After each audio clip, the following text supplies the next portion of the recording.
कल्याण स्वरूप जी नमस्ते। बस अभी कुछ शुरू होने वाला है, 2 मिनट रुक जाइए। जैसे ही ये तो बताते हैं तो शुरू करेंगे। Doctor Neha, you can start now.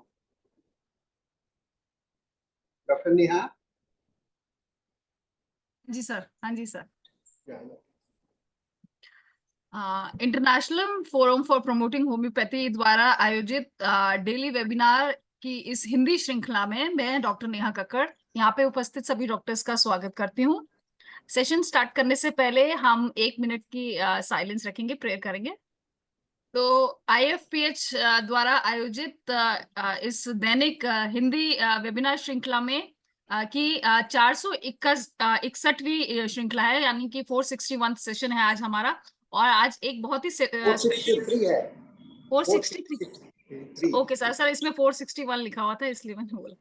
Okay, तो 463rd सेशन है हमारा और आज एक बहुत ही स्पेशल गेस्ट हैं हमारे साथ, doctor Jagdeep Pratap sir. Welcome sir. Doctor Deepak Pratap sir. Deepak Jagtap. हाँ जी, दीपक जगताप। सॉरी कक्कर जी, हाँ ये जी। है 462 है। ओके सर, ठीक है। 462nd सेक्शन में मैं वेलकम करती हूँ डॉक्टर दीपक जगताप। सॉरी सर, आपका नाम भी गलत प्रोनाउंस हो गया पहले। डॉक्टर दीपक जगताप जी का मैं बहुत बहुत स्वागत करती हूँ। और सर को सभी लोग जानते हैं, पर तब भी एक मैं छोटा सा इंट्रोडक्शन उनका देना चाहूंगी। सर पुणे महाराष्ट्र में प्रैक्टिस करते हैं और इनका अपना होम्योपैथिक हॉस्पिटल भी है खुद का, जिसका नाम है जगताप हॉस्पिटल, ससवाड़ पुणे में। और पैनल कंसल्टेंट भी हैं दीनानाथ मंगेशकर हॉस्पिटल में। इन्होंने काफी सारे आर्टिकल्स लिखे हैं और काफी रेगुलर इनका पब्लिकेशन छपता है अलग अलग न्यूज़पेपर्स में, जैसे कि सकल, लोकमत और न्यू लाइफ ईरा भोपाल में। और ये कम से कम 150 होम्योपैथिक डॉक्टर्स को महाराष्ट्र में और काफी जगह पे ट्रेन कर चुके हैं। इनका अपना यूट्यूब चैनल भी है डॉक्टर दीपक जगताप के नाम से, डॉक्टर दीपक जगताप शो, जो ये 5 साल से चला रहे हैं और उसके कम से कम 3000 सब्सक्राइबर्स है। तो यहाँ पे उपस्थित सभी डॉक्टर्स उसको सब्सक्राइब कर सकते हैं और वहां से भी कंटेंट देख सकते हैं। और सर PhD गाइड भी है स्टूडेंट्स के लिए, जिसमें इन्होंने जो सब्जेक्ट लिया है वो है geochemical reasoning of kidney stone formation in Deccan trap with special reference to Khara and Nira river basin. और काफी सारे इंटरनेशनल और नेशनल लेवल्स पे सेमिनार्स किए हैं होम्योपैथी में। तो वेलकम सर आपको। और आज का सर का जो टॉपिक है वो है PCOS और होम्योपैथिक ट्रीटमेंट। काफी बर्निंग टॉपिक है आज की डेट में। हम PCOS और PCOD के इतने फ्रीक्वेंट केसेस देखते हैं जो कि एक तरह का एपिडेमिक बन चुका है। तो डॉक्टर दीपक जगताप आज उसके ऊपर प्रेजेंटेशन देंगे। वेलकम सर, आप अपना प्रेजेंटेशन स्टार्ट कर सकते हैं। नमस्ते डॉक्टर नेहा कक्कर जी। मुझे लगा कि आप शायद गाने से शुरुआत करेगी। नेहा कक्कर जी का नाम संगीत के क्षेत्र में बड़ा है और हमारे बीच में भी डॉक्टर नेहा कक्कर है। मैं आपका भी तहे दिल से स्वागत करता हूं। Thank you sir. Doctor Sahani sir ने फिर एक बार, मतलब मैं 6वीं बार मैं इस मंच पर आया हूं IFPH के। तो मैं डॉक्टर मुदुल सहानी सर का शुक्रगुजार हूँ, आभारी हूँ।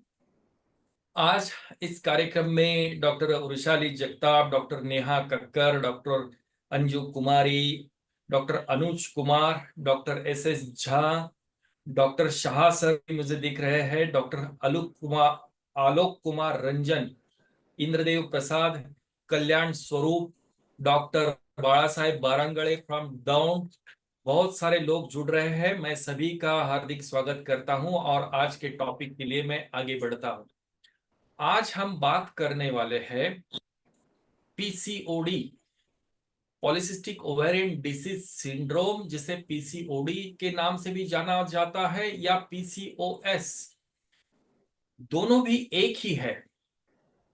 और होता क्या है एक्चुअली, पेशेंट्स जो लड़कियां जिनमें पीरियड्स मतलब बहुत लेट, 1.5 महीना, 2 महीने, 2.5 महीने पीरियड्स नहीं आते हैं, और जब जाकर के वो सोनोग्राफी और बाकी के टेस्ट करते हैं, तब पता चलता है कि ये पॉलीसिस्टिक ओवेरियन डिसीज के कारण हो रहा है। आमतौर पे क्या होता है कि बहुत सारी बार हम पेशेंट्स को रेफर करते हैं किडनी स्टोन के लिए, सस्पेक्टेड किडनी स्टोन, या फिर सस्पेक्टेड बिलियरी कोलिक, या फिर सस्पेक्टेड अपेंडिसाइटिस, और उसमें भी एक्सीडेंटल फाइंडिंग्स जो रहता है वो रहता है पॉलीसिस्टिक ओवेरियन डिसीज सिंड्रोम।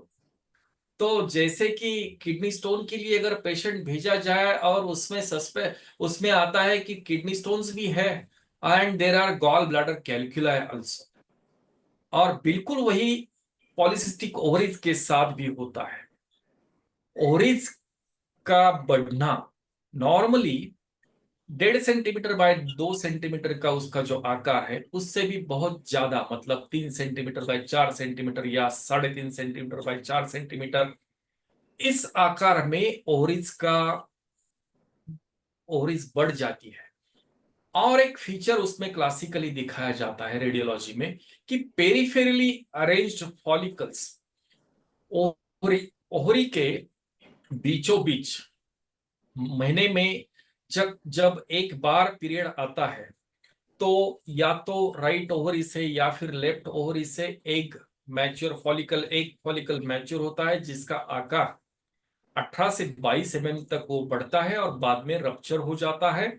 और एक निकलता है पेल्विस में, ये जो फनेल जैसा शेप है ट्यूब का, it literally sucks that egg and egg start travelling tubes के द्वारा, वो यूट्रस में आना उसका शुरू हो जाता है।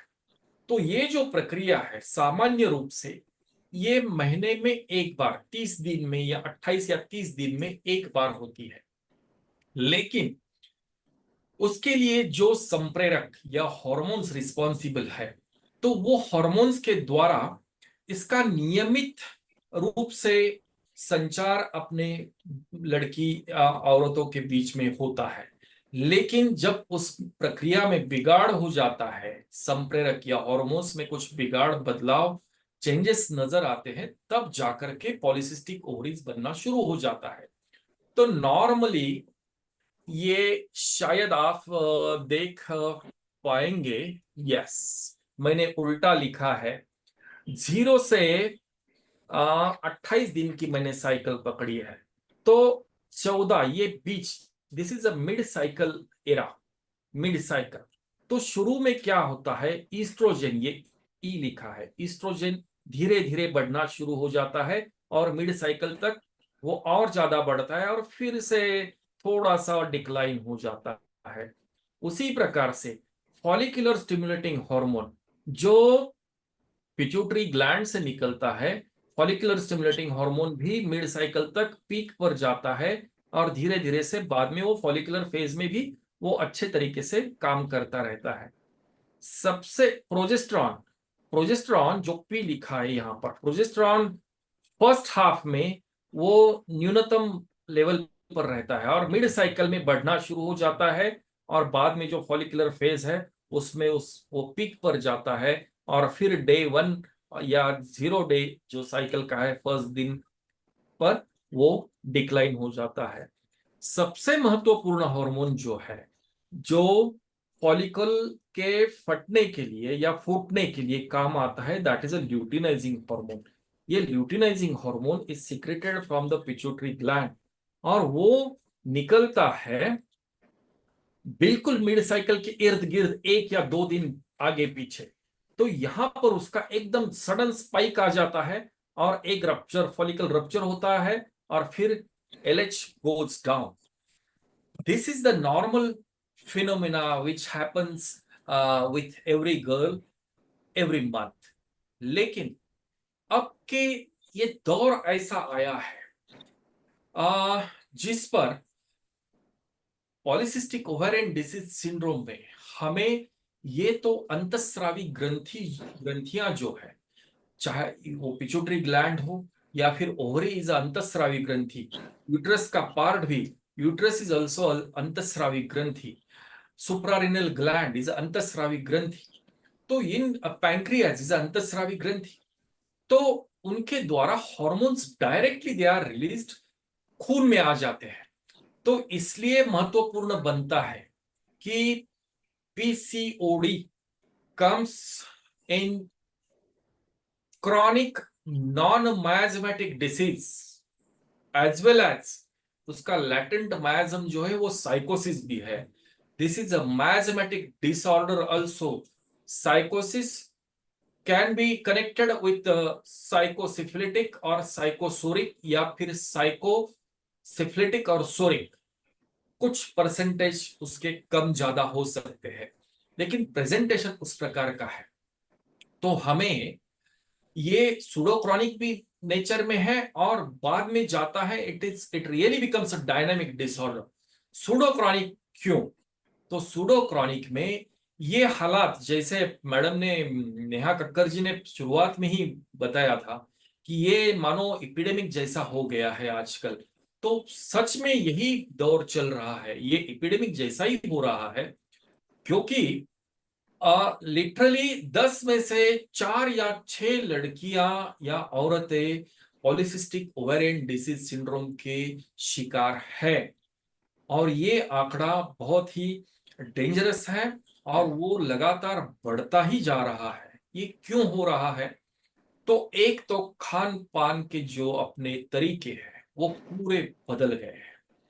ज्यादातर बच्चे मैगी, नूडल्स, या फिर चाउमीन, या पिज्जा, बर्गर, चाट, जंक फूड, जितना भी, क्योंकि क्या हुआ है ना, मेरे साथ शाह सर हैं, स्वरूप सर भी है, अपने सहानी सर भी है, कि हमें बचपन में 2-3 प्रकार के टेस्ट मालूम थे, या तो मीठा या फिर तीखा। लेकिन जैसे जैसे जमाना बदलता गया, जैसे जैसे खाद्यान्न में इतनी विशेषताएं आती गई, चाट मसाला आ गया, बहुत सारे फ्लेवर्स आ गए, बहुत सारी विदेशी कंपनियां आ गई, तो उसके कारण बच्चों में खान पान की हैबिट्स जो है वो लगातार बिगड़ती जा रही है। ये एक बात, जिसमें ना कि कोई वेजिटेबल्स है, ग्रीन लीफी वेजिटेबल्स खाना तो बिल्कुल लड़कियां भी पसंद नहीं करती, लड़के भी पसंद नहीं करते।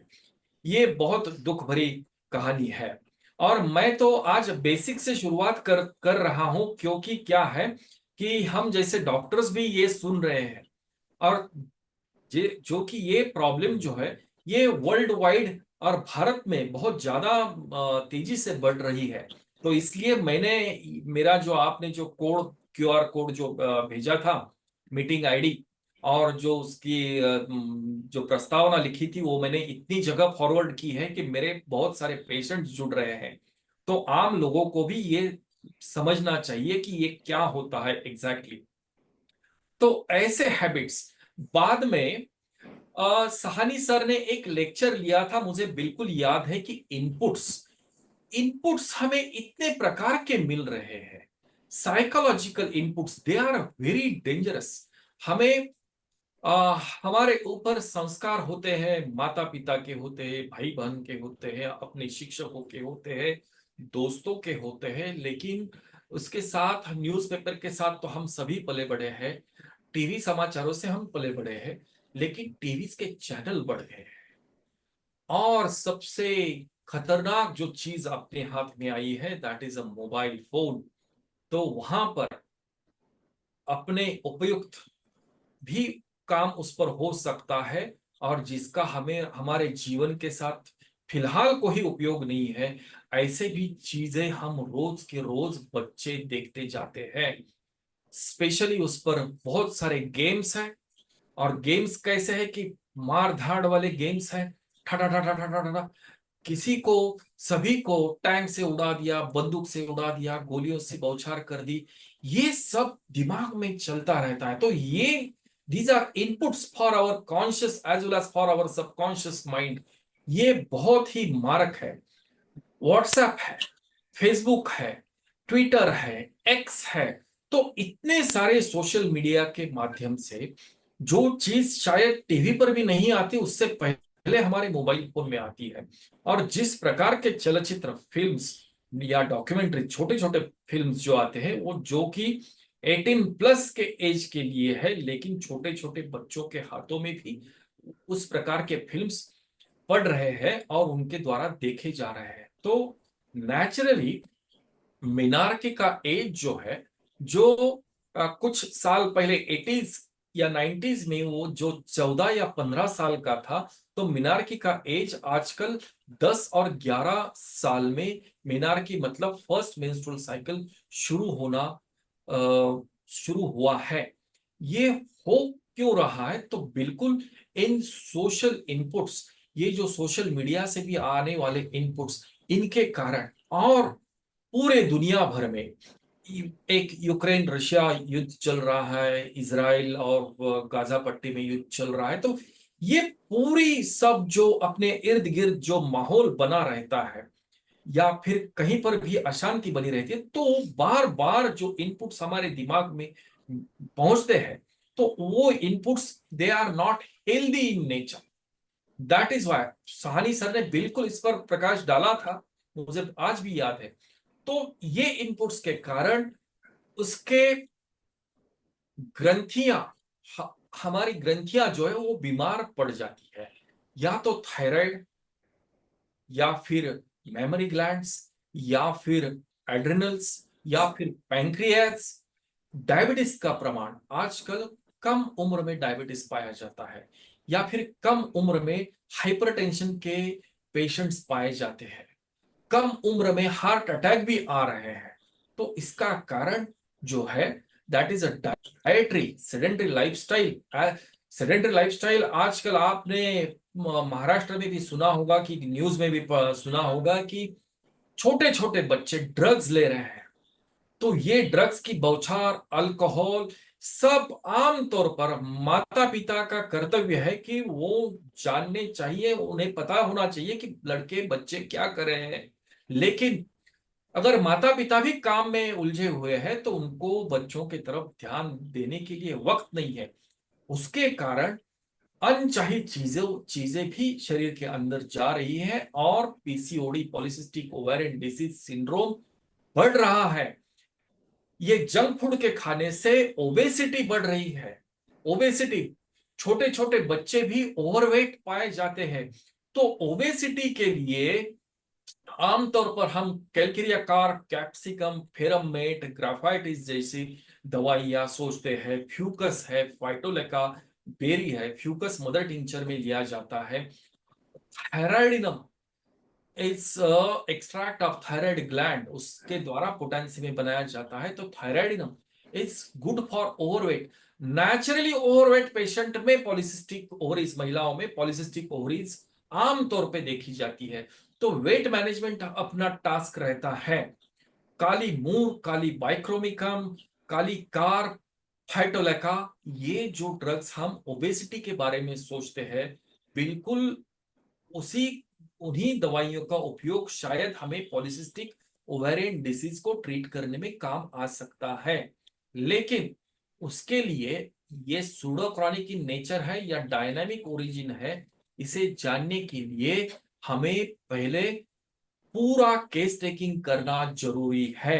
केस टेकिंग आमतौर पे बहुत हल्के में ना लिया जाए, पूरी केस हिस्ट्री मालूम होनी चाहिए हर एक पेशेंट की, और इसका पर्याप्त उत्तर जो है इज अ सिमिली। सिमिलीमम जब देंगे तो पीसीओडी का प्रॉब्लम ठीक हो जाएगा, क्योंकि एलोपैथी में बहुत ही खतरनाक उसके इलाज बताए गए हैं, जो कि मैं आगे चल के बताऊंगा। लेकिन सिमिलीमम के लिए क्या है, मैं दो आसान सवाल जिसका उत्तर ना है। Is it easy to find out similimum? जवाब है no. Is it impossible to find out similimum? उसका भी जवाब है नो। मतलब ये आसान भी नहीं है और ये नामुमकिन भी नहीं है, बस हमें ठीक से केस टेकिंग की जरूरत है। ओबेसिटी के चलते या फिर सिमिलियम को जब हम चुनेंगे, तो उसमें हमें इनपुट्स का पता चलता है। रस, गंध, स्पर्श, टच या साइट, सभी के द्वारा जो पंचेंद्रिय है अपने पंचेंद्रियों द्वारा इनपुट्स हर एक इंसान के शरीर में, स्पेशली दिमाग में और वाइटल फोर्स तक ये पहुंच रहे हैं, इसका ध्यान रखना बहुत ही जरूरी है। ये एक बात हुई। और फिर हम आज जाएंगे पॉलिसिस्टिक ओवेरियन डिसीज के बारे में सोचेंगे। तो ये होता क्यों है? होता क्या है कि जब जंक फूड के जो हैबिट्स है, पिज्जा खाया, बर्गर खाया, बहुत तला हुआ, फ्राई किया हुआ, वो खा लगातार हैबिचुअली वो खाते जाते हैं बच्चे। वो खाने से क्या होता है, बहुत ज्यादा ग्लूकोज या शर्करा का इनटेक बहुत ज्यादा बढ़ता है। ये सॉफ्ट ड्रिंक फैंटा है, उसमें गोल्ड स्पॉट है, बहुत सारे थम्स अप है, जो भी सॉफ्ट ड्रिंक है, स्प्राइट वगैरह, माउंटेन ड्यू, ये सब पीते जाते हैं और उसके साथ वो पिज्जा बर्गर खाया जाता है। तो ये जंक फूड के कारण बहुत सारी एनर्जी अपने शरीर में आ जाती है। तो उसके लिए अपना स्वादुपिंड pancreas pancreas secretes lot of insulin to control blood sugar levels. लेकिन हम उससे भी ज्यादा खाते, तो उससे भी ज्यादा इंसुलिन तैयार होता है और दिन ब दिन इनकी मानो स्पर्धा जैसी लगी रहती है। तो उसके कारण होता क्या है, एक ना एक दिन ऐसा आ जाता है कि इंसुलिन रेजिस्टेंस बन जाते हैं लोग। ये लड़कियां इंसुलिन रेजिस्टेंस उनका बढ़ जाता है। तो वो बढ़ने के कारण बेशुमार वजन में बढ़ोतरी होती रहती है। Ovaries become big. गर्दन पर यहां पर काला रंग आ जाता है, या फिर वेलवेट जैसे स्किन, या फिर हाथी के सूंड के तरफ जो जैसे स्किन दिखती है ना, बिल्कुल उस प्रकार की गर्दन दिखती है। काख में भी सांवलापन या कालापन आ जाता है, काख में भी। और बिल्कुल हाथी जैसी स्किन, जो स्ट्रेच मार्क वगैरह जो है, बिल्कुल काख के इर्द गिर्द, बगल के इर्द गिर्द देखने को मिलते हैं। These are symptoms of polycystic ovaries. उसका एक पहला पहला लक्षण है वजन बढ़ना और ये पिगमेंशन होना। उसके बाद क्या होता है, उसके बाद unwanted hair growth starts. Pimples का आना, मुंह से निकलना, बड़े बड़े मुंह से, लगातार मुंह से निकलते हैं।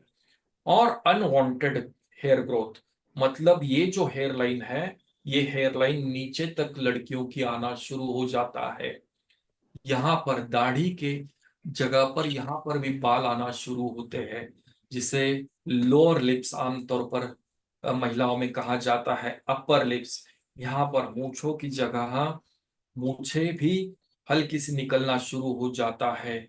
चेस्ट पर और अराउंड द निपल बाल उगना शुरू हो जाता है। अम्बिलिकल हेयर लाइन, जो कि अम्बिलिकस से लेकर के प्यूबिस सिम्फाइसिस तक की हेयर लाइन जो है, वो ज्यादा उसके बाल काले, बड़े और घने हो जाते हैं। Density of hair also rises. तो ये भी उसका लक्षण है। पांव पर बहुत ज्यादा हिरसुटिज्म, बॉडी पर ये हिरसुटिज्म की शुरुआत हो जाती है और मुंह से निकलते हैं। और आगे चलकर पीरियड्स बिल्कुल मिस हो जाते हैं। हर महीने में माहवारी का जो उनका समय है, एक महीने का, तो वो 1 से 1.25 महीना, 1.5 महीना, 1.25 महीने, 2 महीने, 2.5 महीने, और कभी कभी बार उन्हें पीरियड्स गोली लिए बगैर आते ही नहीं। तो ये बहुत ही कठिन विषय है। और तब जाकर के जब इसकी जांच की जाती है, तब पता चलता है कि हमें पॉलिसिस्टिक ओवेरियन डिसीज हो गया है। तो सोनोग्राफी में पेरिफेरली अरेंज्ड फॉलिकल्स भी दिखेंगे। ये एक बात। दूसरी बात, serum insulin level will be high. HbA1c 3 महीने की एवरेज शुगर करेंगे तो HbA1c भी 6 से 6 के करीब करीब आई होगी, या फिर 6.1, 6.2, मतलब प्री डायबिटिक। इन जवान लड़कियों में प्री डायबिटिक फेज दिखाई देती है और बाद में उनमें डायबिटीज की पॉसिबिलिटीज और ज्यादा बढ़ जाती है पॉलिसिस्टिक ओवेरियन डिसीज सिंड्रोम में। इसे कृपा करके कोई भी हल्के में ना ले। माँ विशेषतः अपनी लड़कियों पर ध्यान रखे। अगर आपको सही में उस पर कुछ संदेह है तो कृपा करके होम्योपैथिक डॉक्टर को जा करके मिलिए। इंसुलिन रेजिस्टेंस के कारण क्या होता है, एलोपैथी में तो मेटफॉर्मिन या ग्लाइकोमेट जैसे मेटफॉर्मिन की दवाई शुरू की जाती है, जिससे वो हिरसुटिज्म कम हो जाता है, फिर वजन कम हो जाता है। लेकिन this is a anti diabetic tablet. Metformin बड़ी बड़ी गोलियां सुबह शाम लेनी पड़ती है। ग्लाइकोमेट एसआर बड़ी बड़ी टैबलेट्स 500 mg की टैबलेट सुबह शाम लेनी पड़ती है। अगर ऐसा प्रिस्क्रिप्शन लेके मेडिकल स्टोर में जाए, बच्ची का नाम ऊपर लिखा है, तो मेडिकल स्टोर वाला अक्सर पूछता है क्या हुआ, बच्ची को डायबिटीज हुआ है? तो बोलते नहीं है डॉक्टर साहब ने ये इस कारण दिया है। तो वो भी आश्चर्य करना शुरू कर देते हैं। तो मतलब या तो ये किया जाता है या फिर हार्मोनल ट्रीटमेंट। 21 दिन के लिए प्रोजेस्टेरॉन टैबलेट की एक स्ट्रिप दी जाती है, 21 टैबलेट की। वो 1 महीना लेना है, 21 दिन लेना है, बाद में 6-7 दिन जाएंगे, फिर पीरियड आएगा, फिर नेक्स्ट साइकिल से चौथे दिन शुरू करना है दूसरा पैक, फिर पीरियड आएगा 7 दिन के बाद, वो खत्म होने के बाद फिर तीसरा, लगातार 3 साइकिल, बाद में थोड़ा 1 या 2 महीने का गैप, और फिर बाद में वही करना पड़ता है। प्रॉब्लम क्या है कि उसमें अनओव्युलेटरी साइकिल्स के चांसेस बहुत ज्यादा है। साइकिल मतलब पीरियड आएगा, एंडोमेट्रियम बढ़ेगा। बेसिकली एग का काम, एंडोमेट्रियम का काम यह है कि उसे अंडे को निकालना है बाहर, बाहर फेंक देना है। यही पीरियड आने का काम है कि जब ये अंडा निकलता है तो वो ट्यूब से आकर के उसे निकाल दिया जाता है। बस वही काम एंडोमेट्रियम का है, वो बहा देता है बाहर। लेकिन ये इंसुलिन रेजिस्टेंस के कारण एंडोमेट्रियम की ग्रोथ भी कम होती है। 4 mm 6 mm, मिड साइकिल में भी 4 mm 6 mm तक एंडोमेट्रियम बढ़ता है, तो जो कि 10 या 12 मिलीमीटर तक बढ़ना चाहिए वो नहीं बढ़ता है। तो ये दिक्कत आना शुरू हो जाता है। LH और FSH, follicular stimulating hormone or luteinizing hormone, is suppressed. High insulin level causes androgen का उत्पन्न ज्यादा हो जाता है। मतलब ये दाढ़ी या मूछे आना जो शुरू होता है, हिरसुटिज्म जो शुरू होता है, is because of ovary start secreting testosterone. Adrenal gland से भी सिक्रेशन होता है एंड्रोजेंस का, जो कि किडनीज के ऊपर है। लेकिन this hyperinsulinemia starts secreting a lot of testosterone। Testosterone के कारण इसका आवरण, ओवरीज का आवरण भी बहुत कठिन और सख्त हो जाता है। तो ये दिक्कतें आती है पॉलीसिस्टिक ओवरीज में। पॉलीसिस्टिक ओवरीज के लिए आमतौर पे हर एक को केस टेकिंग करना है और सिमिलिमम की तरफ जाना है। आमतौर पे एपिस मेलिफिका जैसी दवाई, belladonna, conium maculatum, lilium tig, ustilago, lachesis, sepia, bovista, podophyllum, iodium, ये जो दवाइयां हैं ये बहुत ही प्रमुख दवाइयां हैं पॉलीसिस्टिक ओवरीज के लिए। तो एपिस मेलिफिका के बारे में हम सोचेंगे। Apis mellifica is first of all it is thirstless. There is weight gain, retention of water in the body, and apis mellifica is thirstless patient. Edema of the labia. Labial edema is a common feature of Apis mellifica, and which is better by application of cold water. Stinging, burning pain in the ovarian region. Lower abdomen में stinging, burning pain apis mellifica में पाया जाता है। Suppressed menses in young girls. Period आते ही नहीं, 2-2 3-3 महीने, लेकिन वजन बढ़ता है, वाटर रिटेंशन बॉडी में हो जाता है, is a classical of Apis mellifica. Apis mellifica में जब पीरियड आता है तो बहुत सारा डिस्मेनोरिया, मतलब pain in abdomen during menses. Dysmenorrhoea की शिकायत आमतौर पर एपिस मेलिफिका में देखी जाती है। मेट्रोरेजिया, मेंसेस जब आते हैं, पीरियड जब आता है तो बहुत सारा खून शरीर के अंदर से बहाव उसका रहता है 4 दिन, 5 दिन, 6 दिन। Heavy bleeding is a characteristic of Apis mellifica. Faintness and stinging pain. Stinging pain itself, apis is prepared from that honeybee which has got a stinging pain. apis mellifica के जहां भी पेन हो, चाहे वो लोअर एब्डोमेन में हो, चाहे वो त्वचा में हो, चाहे वो अर्टिकेरिया में हो, stinging burning pain is characteristic of apis mellifica. There is a sensation of tightness of the body. सभी तरफ टाइटनेस, कैक्टस जैसा टाइटनेस फील होता है, is another characteristic of Apis mellifica. Apis mellifica is also very good remedy for right sided ovarian cyst.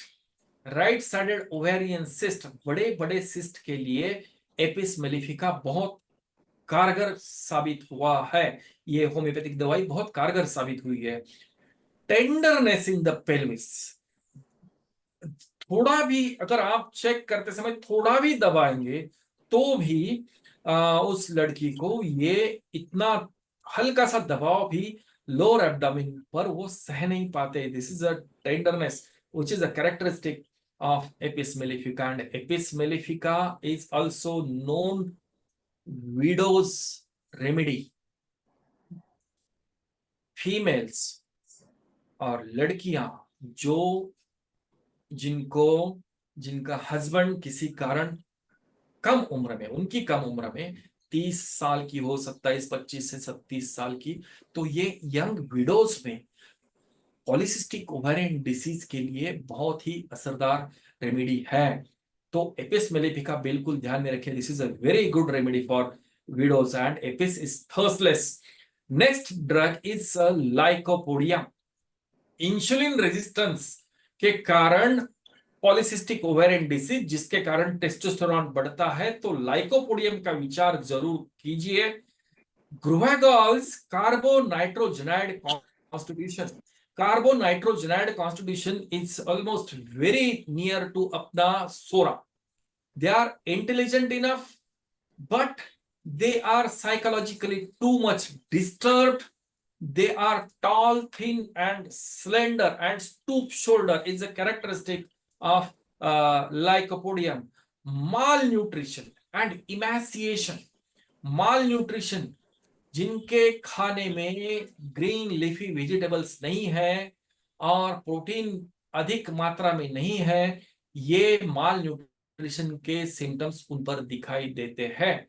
तो अपने देश का ये कार्यक्रम है एनीमिया निर्मूलन और फोलिक एसिड डिफिशियंसी, जहां पर पूरे देश में government of India supplies iron tablet और folic acid tablet free of cost. तो महिलाओं के लिए वो गवर्नमेंट से ही मिल रहा है, क्योंकि अपने खाने में बच्चों के तरफ और भी ध्यान देना जरूरी है. लेकिन क्या है ना कि अर्बन लाइफ में बहुत ज्यादा ध्यान दिया जाता है, इसलिए वो पिज्जा बर्गर खा रहे हैं, और जहां पर पॉवर्टी है उनको सब्जी भी नसीब में नहीं है. ये ट्रेजेडी हमारे समाज में देखी जाती है, तो इसलिए गवर्नमेंट दे रहा है ये सब. Intolerance of cold drinks is characteristic of lycopodium, and they crave warm things. Warm, गर्मी पसंद है. कोल्ड ड्रिंक्स या कोल्ड जगह लाइकोपोडियम को पसंद नहीं है. This is a characteristic. And menses are too late, too scanty, or else too profuse, or else too long lasting. This is a characteristic of lycopodium. Lycopodium is a major drug for right ovarian cyst. शायद आपको आपके screen पर left दिखेगा, लेकिन मैं बोल रहा हूं कि this is a right ovarian cyst के लिए बहुत अच्छी दवाई है. Right ovarian cyst, haemorrhagic cyst अगर है तो हेमामेलिस का भी विचार आप कर सकते हैं because of haemorrhage. Discharge of blood during stool is characteristic of lycopodium. अगली दवाई मैं तरफ जाता हूं, belladonna. Belladonna is a beautiful nice looking girl who suffers from polycystic ovarian disease.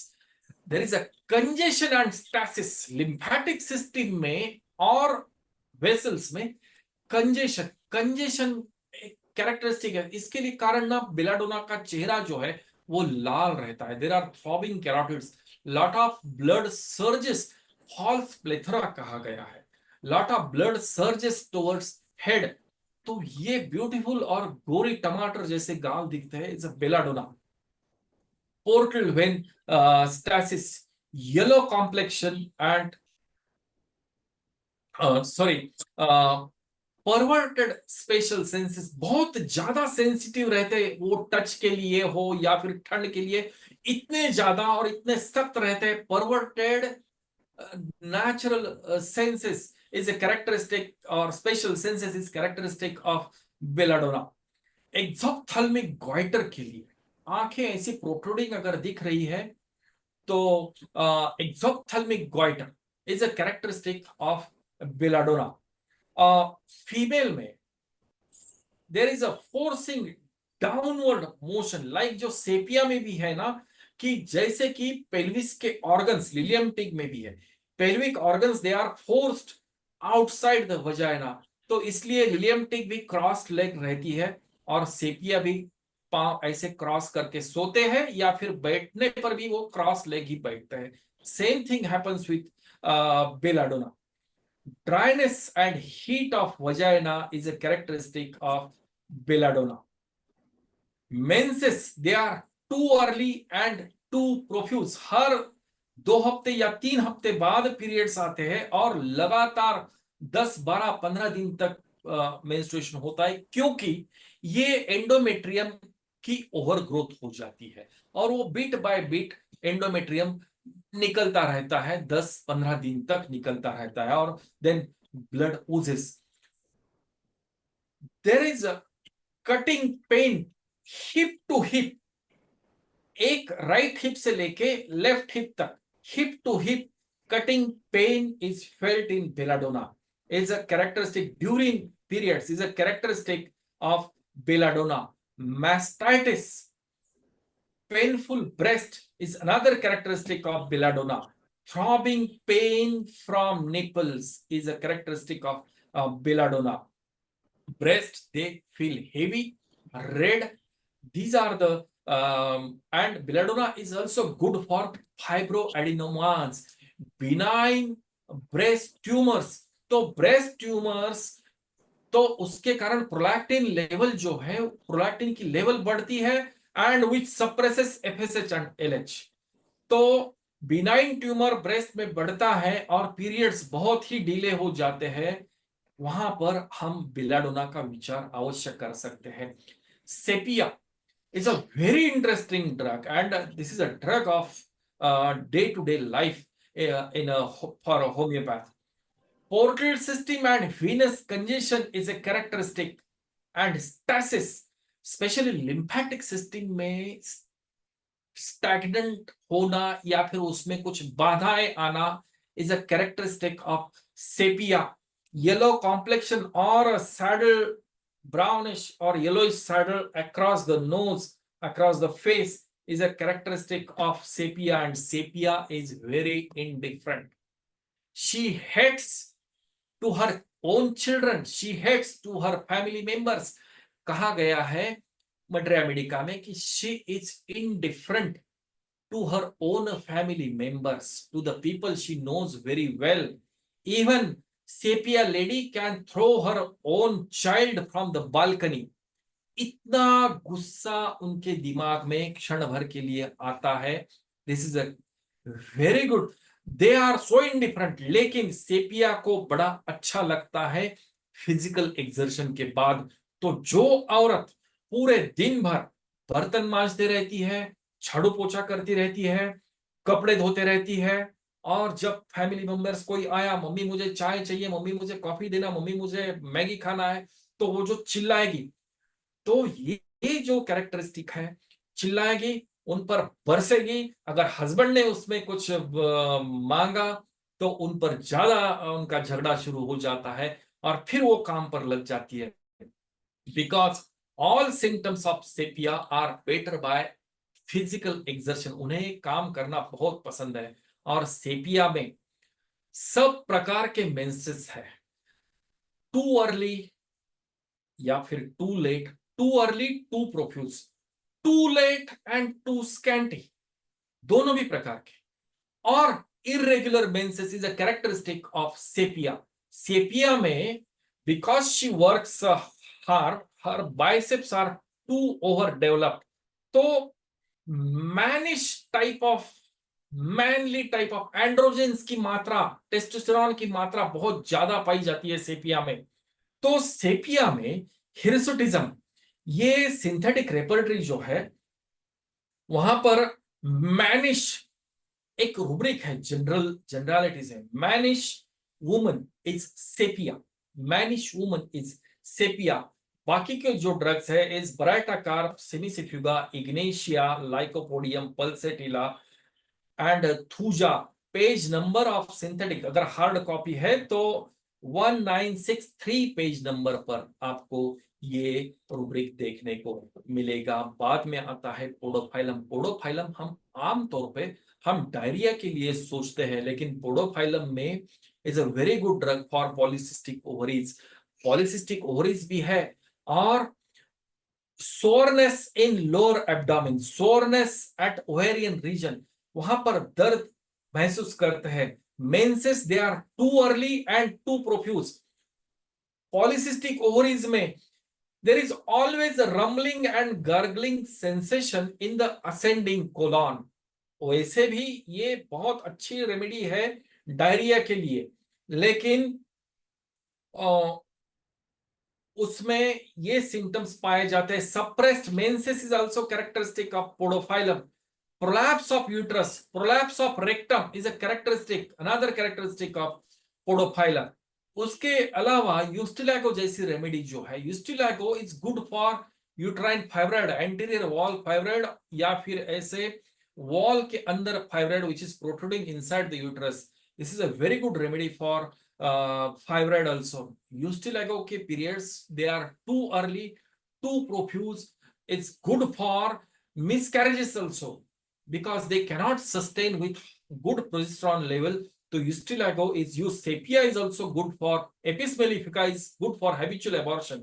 अभी बात करते करते ये दिमाग में आया तो मैं बताते जाता हूं। Sepia is also good for remedy for abortions because they cannot maintain the rising level of progesterone in their body during pregnancy. और हालांकि जाकर के पॉलिसिस्टिक ओवेरियन डिसीज सिंड्रोम में उनका रोल क्या है इसके तरफ हम देख रहे हैं। और क्लॉटेड मेंसेस, ब्लैक स्ट्रिंग्स, यूस्टिलैगो में ब्लैक स्ट्रिंजी मेंसेस, एकदम डार्क कलर, टारी मेंसेस, डांबर जिसे कहा जाता है रास्ता तैयार करने के लिए, टार जो रास्ते के लिए इस्तेमाल किया जाता है, tardy menses is a characteristic of यूस्टिलैगो।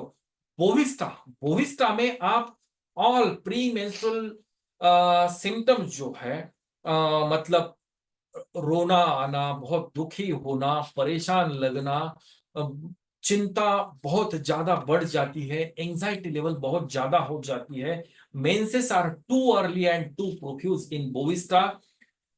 Especially there is a breast pain before menses is a characteristic of Bovista, as well as diarrhea before menses.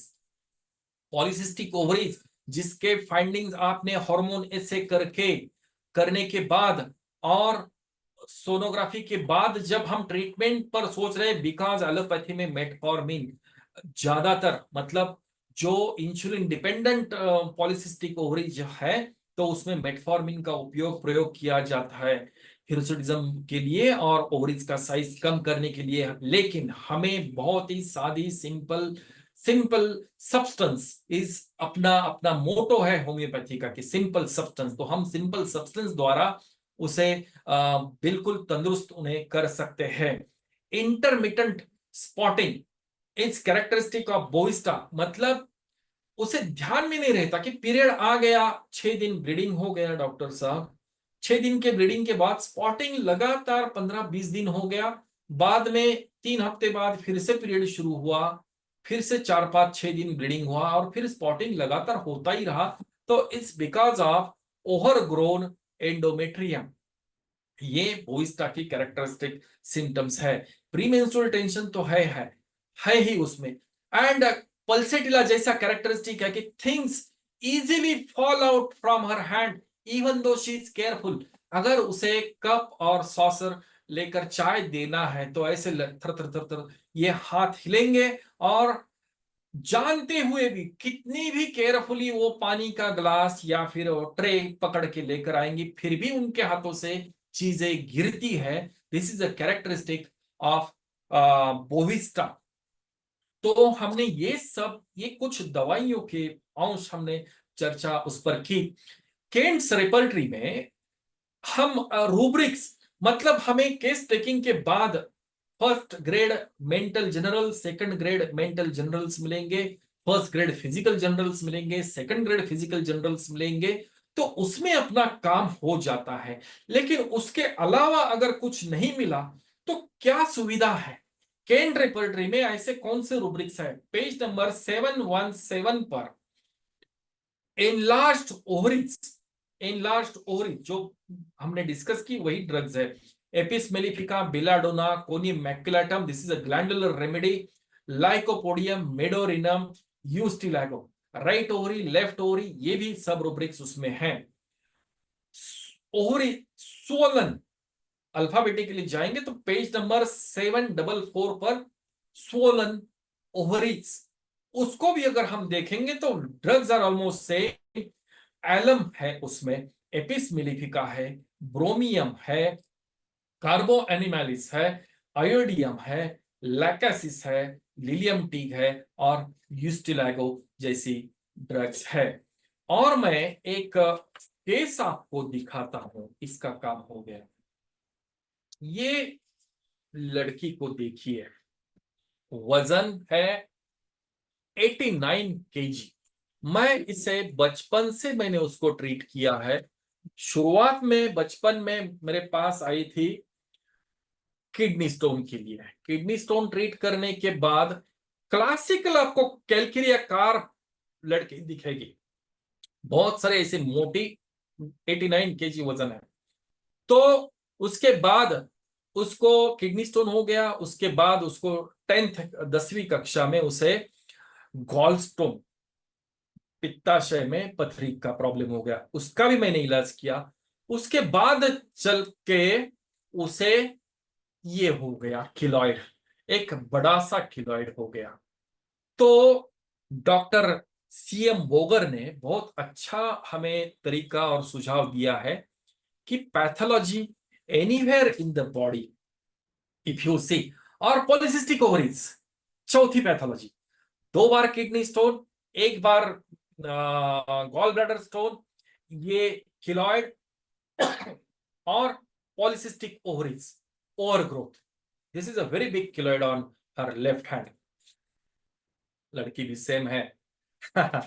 तो एंड आप यकीन नहीं मानेंगे, उसको अभी शादी के बाद जब मैंने इन्वेस्टिगेशंस किए तो ब्लड शुगर लेवल में भी बिल्कुल वही पिक्चर, प्री डायबिटिक पिक्चर, शायद आप देख पा रहे हैं या नहीं, दिख रहा है। मैं बताता हूं, प्री डायबिटिक 5.6 और 114 उसका एवरेज ब्लड शुगर लेवल है। सबसे bad part is blocked left fallopian tube. Hysterosalpingogram जब किया तब एचएसजी में there is a blocked left fallopian tube, मतलब एक ही ट्यूब पर काम करना था। उसके बाद की मुश्किल जो थी, this is how it supports the miasm, fatty liver, fatty liver भी है। गॉल स्टोन्स हो गए, ये फैटी लीवर का ही, ये हाल ही के रिपोर्ट्स है।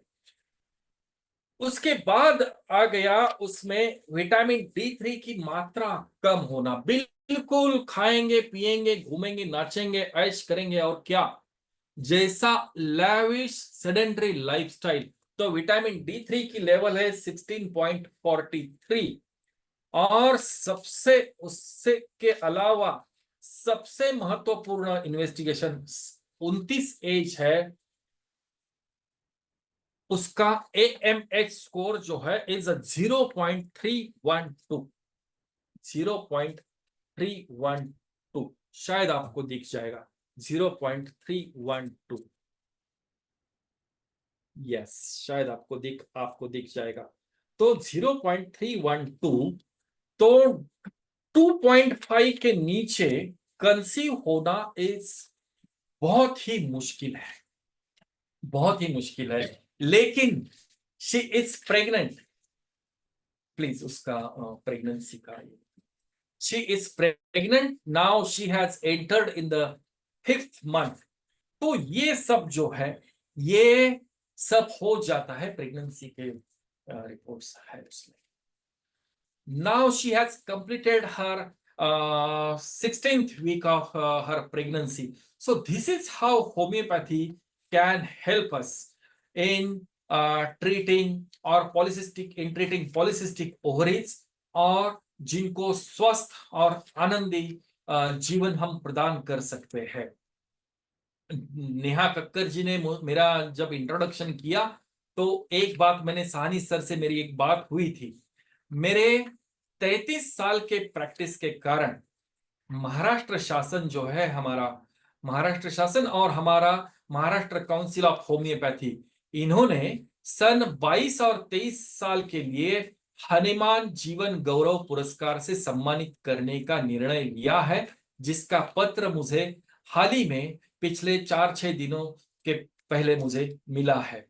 इसके साथ ही बिहार में कोसी नदी, नेपाल में बहुत ज्यादा बारिश हुई है।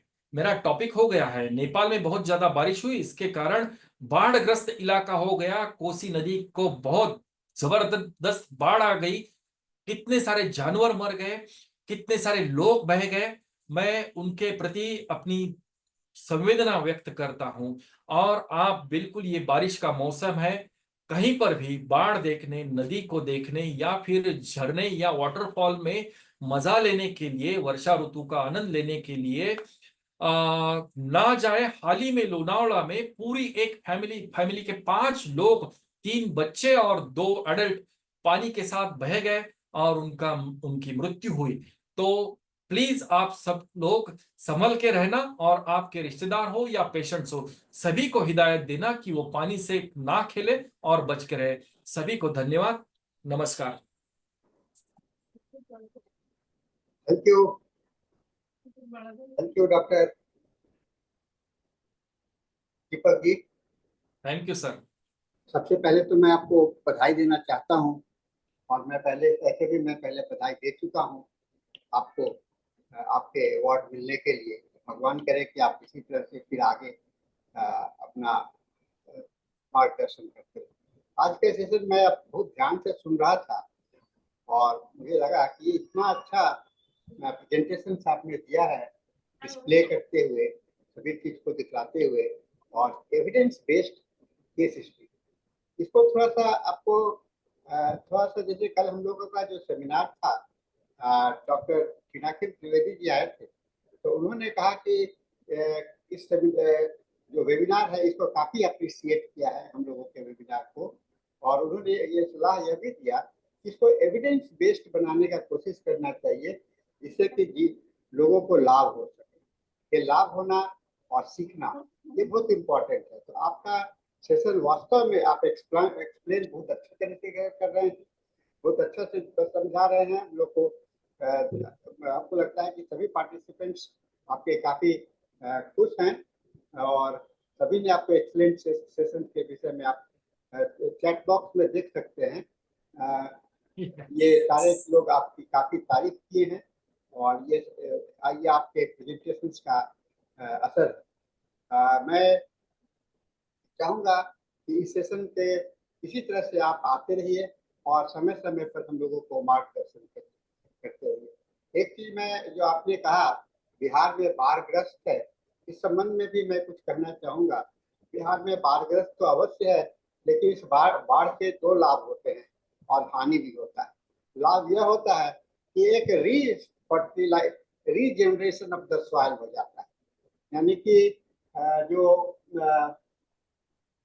सॉइल होते हैं वो फिर से फर्टिलाइजेशन के फिर से ज्यादा उर्वरक हो जाते हैं, फर्टिलाइज करने के लिए हो जाते हैं, मैंने उस पर अच्छा से पैदावार होता है। हालांकि हम लोग कह सकते हैं कि हम लोग दो क्रॉप्स का लाभ नहीं उठा पाते हैं, लेकिन फिर भी एक ही सेशन में आपको दोनों का लाभ मिल जाता है। ये एक जानकारी मैंने आपको देने का कोशिश किया। दूसरी जानकारी मैं आपको यह बताने का कोशिश करूंगा कि नॉर्थ बिहार का जो भाग है, नॉर्थ बिहार जो कि मोस्टली फ्लडेड होता है, यह फ्लडेड एरिया जो है तो वास्तव में इसके साथ में एक और भी देखने को मिलता है, दैट इज कि यहाँ पर